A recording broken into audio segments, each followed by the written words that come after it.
Hi everyone, in today's tutorial I will show you how to export transparent videos in CapCut PC. Let's get started.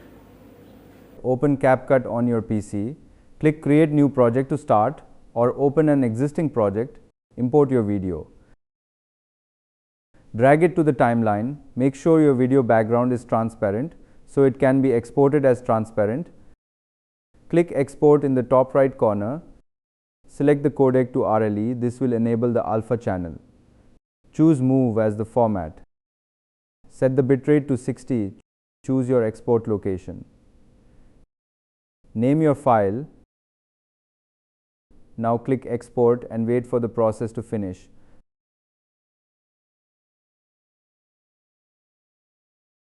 Now if you import this transparent clip as your video overlay, it will work perfectly.